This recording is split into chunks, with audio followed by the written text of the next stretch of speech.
বন্ধুরা, অরুন্ধতির সঙ্গে গল্প কবিতায় তোমাদের সবাইকে স্বাগত জানাই।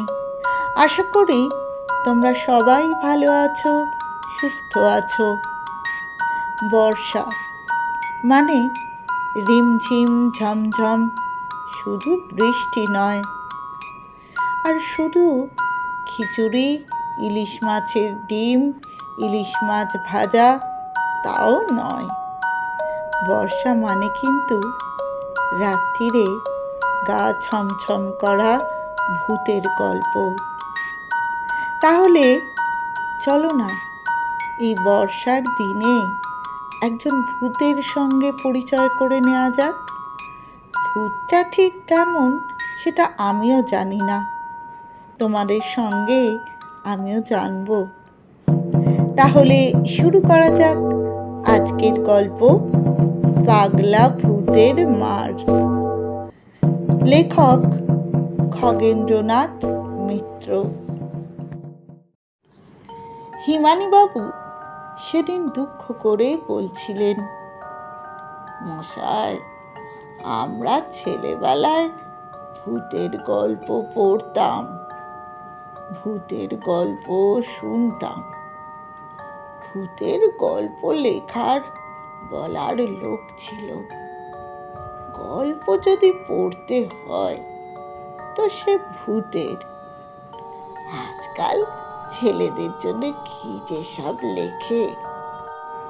উত্তরে বলি, ভূতের গল্প শুনতে হলে গ্রামে যান, দেখবেন সেখানে হেন লোক নেই যে দু একটা সাক্ষাৎ ভূতের গল্প না বলবে।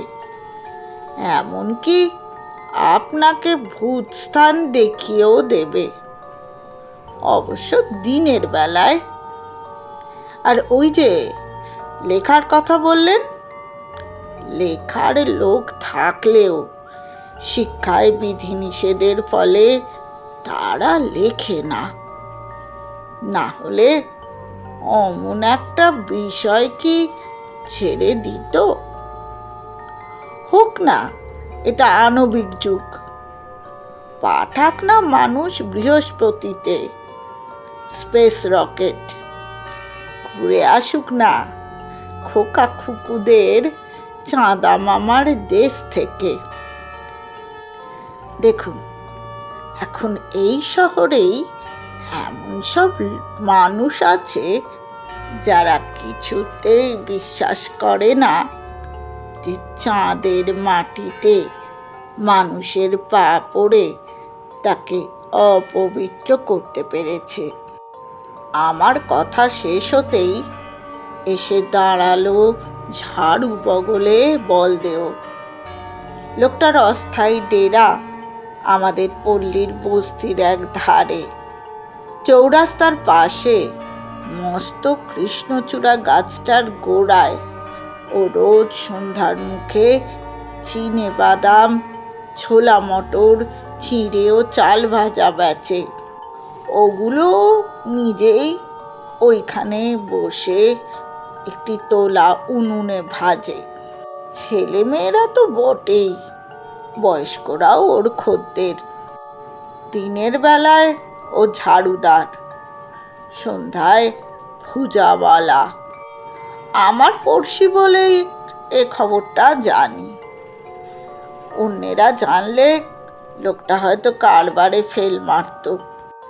প্রায় মাস খানেক ওকে দোকান সাজিয়ে বসতে দেখিনি। মনে করেছিলাম ও দেশে গেছে বা ব্যবসা গুটিয়ে আরও লাভের কিছু করছে। কিন্তু হঠাৎ ওর উপস্থিতিতে ও চেহারার বিশ্রী পরিবর্তনে অবাক হয়ে জিজ্ঞেস করলাম, কিরে বলদেও, এতদিন কোথায় ছিলি? তোর চেহারা অমন হল কেন? অসুখ করেছিল? বলদেও বললে, বাবু, জর্জারি হলে তো ভালোই ছিল। ভূতের ঢিল খেয়েছিলাম, পাগলা ভূতের ঢিল। এই দেখুন আমার মাথা 4-5 জায়গায় ফেটে গেছে, হাতে পায়ে চোট লেগেছে। অন্ধকারে ছুটে পালাবার সময় হুমড়ি খেয়ে গর্তে পড়ে গিয়েছিলাম। দেখলাম তার মাথার সেই হিপি মার্কা চুলে কদম ছাট, সামনের দিকটায় এক খাবড়া ঝুম হলুদ, সম্ভবত ওঝার মন্ত্র পড়া। কারণ ভূতের মারে ডাক্তার সাহেবদের দাওয়াই বিলকুল অকেজো হবারই কথা। তার সেই জুলফি ও কাঁকড়ার দাঁড়া মার্কা গোঁপ জোড়াও নেই, গাল দুখানা চড়িয়েছে, চোখের দৃষ্টি ম্লান ও ভয় বিহ্বল। বললাম, বলিস কি রে, পাগলা ভূতের ঢেলা? ঢেলাটা কত বড়? ভূতটা কোথায় ছিল? সমস্ত ঘটনাটা বল দেখি। সে বললে, সেদিন গিয়েছিলাম পাহাড়ের কোলে হলদিয়া গাঁয়ে আমার শ্বশুর ঘর। বটে, তারপর? ফিরতে একটু রাত হয়ে গেল, লাঠিখানা নিতে ভুলে গেলাম। অন্ধকারে একা আসছি। আমাদের গাঁয়ের বাইরে পশ্চিমে মহুয়া গাছের তলায় আসতে পাগলাটা তাড়া করলে। ও ছিল গাছে। আমাদের গাঁয়ের পাগলাটা ওখানেই মরেছিল। ওখান থেকে আর কোথাও না গিয়ে ওই গাছটাতেই বাসা করেছিল। আমার বাচাল নাতিটা যে ইতিমধ্যে আমার পেছনে এসে দাঁড়িয়েছিল তা বুঝতে পারিনি। সে বললে, ভূত আবার পাগলা হয় নাকি? বলদেও বললে, পাগলা মরলে তার ভূতটা তো পাগলাই হবে। বললাম, ঠিক ঠিক, পাগল মরে ভূত হলেও তার পাগলামিটা যাবে কোথায়? কথায় বলে স্বভাব না যায় মূলে। তারপর? বলদেও এবার বেশ জোরের সঙ্গে বলতে লাগলো, পাগলটা 5 দিন গায়ে ঢুকে 12 জনকে মেরেছিল। কি দিয়ে? লাঠি দিয়ে। ফক্কর নাতিটা আবার টিপ্পনি কাটলে, ভূতের লাঠিখানা দেখেছিলে? কেমন দেখতে? আস্ত বাঁশ না পুলিশের গাঁট কাটা লাঠির মতো? বলদেও বিরক্তির সঙ্গে বললে, ভূতের লাঠি কি দেখা যায়? দেখা যায় ওর মার। আপনার বিশ্বাস হচ্ছে না? আমাদের গাঁয়ে থাকলে বুঝতেন। একজনকে এমন মেরেছিল যে তাকে সঙ্গে সঙ্গে হাসপাতালে নিয়ে যেতে হয়। বললাম, তোমাদের ওখানে তো হাসপাতাল নেই বলদেও। 12 মাইল দূরে ঝাঁঝায় আছে। কিন্তু তোমাদের ওখান থেকে রেলপথ ছাড়া ওদিকে যাবার ভালো পথও নেই। তখন কি কোনো ট্রেন ছিল? যাকে মেরেছিল তার বয়েল গাড়ি আছে। বুঝলাম ব্যাপারটা। অন্ধকার রাতে উঁচু নিচু পাহাড়ের পথে শালবনের মাঝ দিয়ে বয়েল গাড়িতে বিচিলির উপর শুইয়ে লোকটাকে নিয়ে যাওয়া হয়, তাই না? হা হা। আচ্ছা বলদেও, তুমি হাঁড়িয়া খাও? কে না খায়? পাগল ভূতটাকে একটু না দিয়ে খাবার জন্যই বোধহয় ও খেপে গিয়ে ঠেঙিয়েছে। ও কি কারো দেবার অপেক্ষায় থাকে? তৈরি মাল থেকে নিজেই খায়।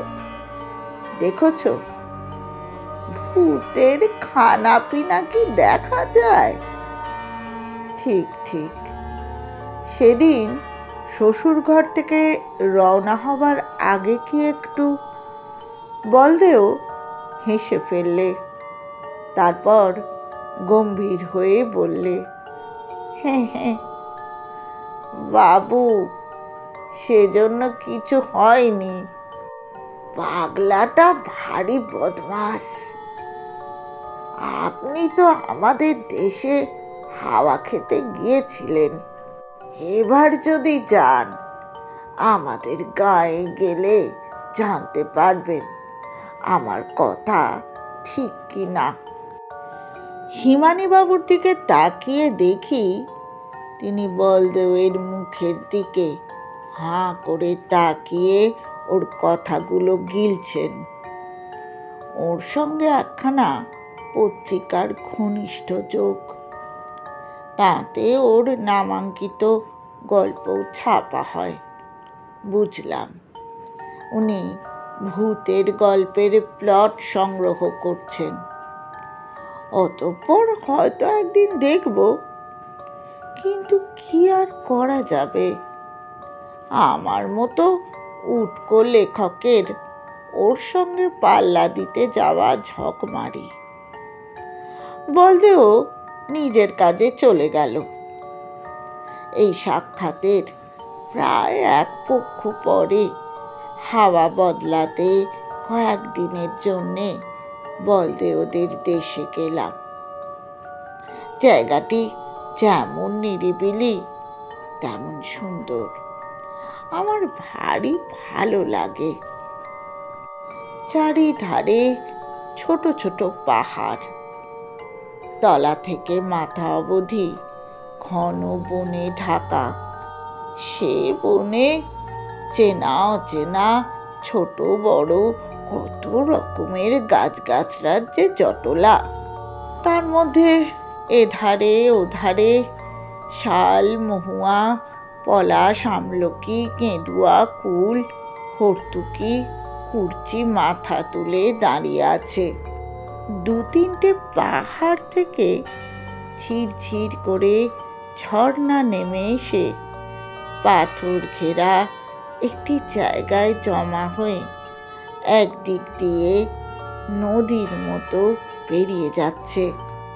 পাহাড়ের কোলে ও পথের ধারে ছোট ছোট গ্রাম। ঘর বাড়িগুলো মাটি ও খোলার। গ্রামের বাইরে ধান, মকাই, অড়হর ক্ষেত। ছোট রেল স্টেশনটির দুপাশে সুদৃশ্য ভিলা, বাংলো ও ছোট বড় পাকা ইমারত। বসতিটা পুজোর সময় থেকে 2-3 মাস বেশ সরগরম থাকে। বাকি সময়টা একদম ফাঁকা। মালি মহারাজদের নির্বিঘ্ন রাজ্য। সেখান থেকে বলদেওদের গ্রাম ঘুরঘুরিয়া প্রায় মাইল খানেক তফাতে। একদিন সকালের দিকে সে অঞ্চলে গেলাম। ওদের গ্রামের মধ্যে কয়েকটা মস্ত মস্ত আম ও একটি বট গাছ থাকায় গ্রামখানি বেশ ছায়াময়। গ্রামের মাঝ দিয়ে যেতে দেখি বট গাছটার গোড়ায় গ্রামের স্ত্রী পুরুষ ছেলে মেয়েরা কি যেন করছে। একজনকে ডেকে জিজ্ঞেস করলাম, ওখানে কি হচ্ছে? সে বললে, গাঁয়ে ভূতের উৎপাত শুরু হয়েছে, প্রায় মেয়েদের ধরছে। সে বলেছে পুজো না দিলে যাবে না। ভূতটা একজোড়া পাঁঠা চায়। পাঁঠা কেটে তার রক্ত গাছটায় দিলে সে এসে খেয়ে চলে যাবে, আর এমুখ হবে না। বললাম, সে চলে গেলে আবার যে কেউ আসবে না তা কি বলা যায়? তখন তারও মোকাবেলা করা হবে। বলে লোকটি যাবার উদ্যোগ করতেই বললাম, একটু দাঁড়াও। ঝটপট বলুন, এই গাঁয়ের বলদেওকে চেনো, যে কলকাতায় কাজ করে? তোমার নাম কি? হ্যাঁ, ও তো আমার ভাই। আমার নাম কেবল দেও। আপনার ঘর কোথায়? কলকাতায়। ও আমারই বাড়ির কাছে থাকে। আচ্ছা, বাবা কেবল দেও, ও নাকি পাগলা ভূতের।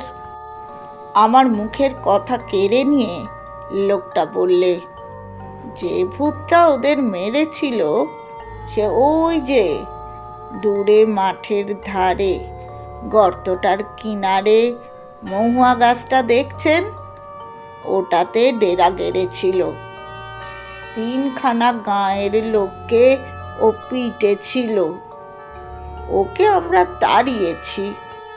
কোথায় গেছে জানি না, তবে এদিকে নাই। থাকলে জানান দিত। পাগলা হলে কি হবে, ভারী বদমাশ ছিল। বলেই সে হন হন করে বট গাছটার দিকে চলে গেল। তখন ঢাকে চটাং চটাং শব্দে কাঠি পড়েছে। পরদিন বাঁশের লাঠিখানা ও টর্চটা হাতে নিয়ে পাহাড়ের চূড়ায় সূর্যকে সম্মুখে রেখে হুড়হুড়িয়ার পাশ দিয়ে মহুয়া গাছটার দিকে চললাম। জানতাম অন্ধকারে সংকট মুহূর্তে আমার দুর্বল হাতে এই দুটির সাহায্যে কিছু করা তো দূরের কথা, ব্যবহারেরও সুযোগ পাব না। তবু সঙ্গে নিলাম। গাছটার কাছে পৌঁছবার আগেই পাহাড়ের আড়ালে সূর্য ডুবে গেল। মাঠে নামলো পাহাড়ের ছায়া। গাছটার পাশ দিয়ে যাবার সময় তাকে দেখলাম। সাধারণ গাছ, তবে ঝাঁকড়া ও বেশ উঁচু। রাখালেরা গরু মোষ নিয়ে গ্রামে ফিরছে। কেউ কেউ মোষের পিঠে বসে রাজকীয় হাতি বা ঘোড়ার স্বপ্ন দেখছে। ভাবলাম, এদেরই এক পূর্বপুরুষকে দাত্রিংশৎ পুত্তলিকার অজ্ঞাত কবি অসামান্য সম্মানের আসনে বসিয়ে গেছেন। এদের সকলেরই হাতে দেখলাম বেনুর বদলে লোকরি। চতুর্থীর চাঁদ ওঠার একটু পরেই অস্ত গেল। তবু চলেছি। চলতে চলতে যেখানে পৌঁছে অন্ধকার বেশ ঘন মনে হলো, সেখান থেকে ফিরলাম।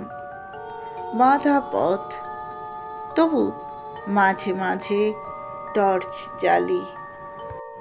এক জায়গায় সামনে একটা মানুষকে দেখে চমকে উঠলাম। যেমন কালো তেমন বিকৃতাঙ্গ, বিকট মুখ। মানুষ আগে কখনো দেখেছি বলে মনে পড়ে না।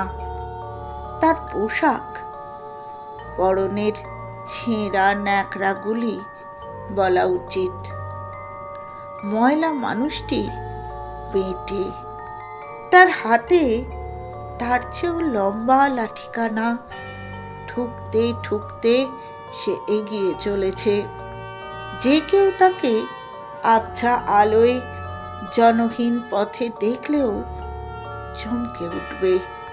সে আমার দিকে ভ্রুক্ষেপ না করে আমায় ছাড়িয়ে গেল। হঠাৎ কিরকম ভয় পেয়েছিলাম ভেবে মনে মনে একটু হেসে জনহীন অন্ধকার পথ ধরে এগিয়ে চললাম এবং সেই গাছটার কাছে আসতেই গা কেমন ছমছম করে উঠল।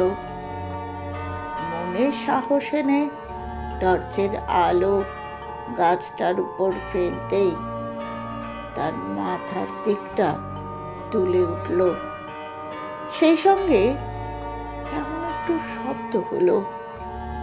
একা সেখানে দাঁড়িয়ে শব্দটার কারণ ঠিক করার মতো মানসিক দৃঢ়তা আমার ছিল না। এ কথা বলতে লজ্জা নেই।